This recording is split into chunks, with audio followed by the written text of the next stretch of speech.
It seems like the whole Call of Duty community is talking about loudness equalization when it comes to footstep audio. I've tested it, and let me tell you, it works. Now, I realize some people are having trouble even finding the option on their audio device. In this video, I'm going to share with you all the easiest workaround to get loudness equalization on your gaming PC. Most of the guides I found online will have you go to Device Manager, uninstall a driver, try to reinstall a driver, and some of the players that I tried to enable this feature for actually had their screens blue screen. So I gave up on that front. Instead, I found a very clever and elegant solution that most gamers should have right in front of them. The steps for this are super simple. All you need to do is plug the device that you listen to your game on, whether that's the cable that carries the audio to a GoXLR or just your headphones. Plug that cable directly into your monitor. Set your monitor as the default device, right-click Properties, go to Enhancements, and select Loudness Equalization.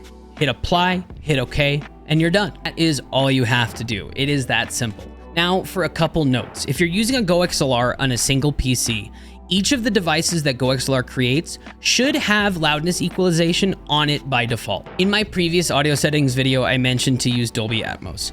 In this case, do not use Dolby Atmos. If you use Dolby Atmos with loudness equalization, it kills the effect that happens in Call of Duty. If you're a dual PC streamer, you'll simply run the 3.5mm aux cable out of your monitor into the line-in of your GoXLR. I'd also like to take a second to explain why loudness EQ works and what to expect with the audio update on the 15th. Loudness equalization is typically a compressor, so what that does is takes very loud sounds and makes them quieter, and takes quiet sounds and makes them louder. Typically, I would not suggest to use this in a battle royale game, because if something loud like a streak or an explosion happens, you will miss quiet audio cues under that.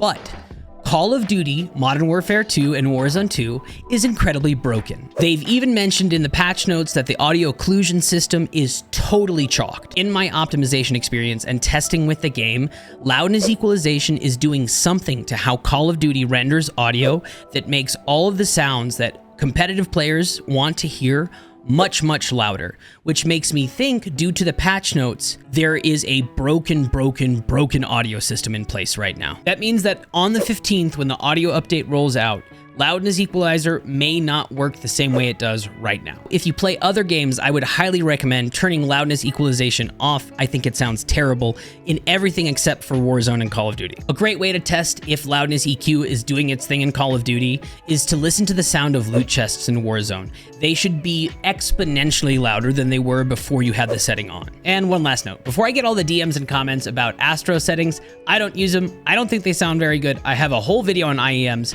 If you don't have access to the loudness EQ setting on the Astros, there's just no enabling it unless you send in a signal from your computer that has it enabled. So you could route from your monitor into the base station and do it that way, but not via USB. If this video helped you turn on loudness equalization and hear that Timmy behind you, go ahead and like the video, subscribe and click the bell so you know when I upload another one. I'm live a lot on Twitch, twitch.tv/art_is_war. Come by and ask me a question, and make sure you're subscribed because we have a filters video for Warzone dropping on Friday. Until the next video, I'll see you guys later. Peace.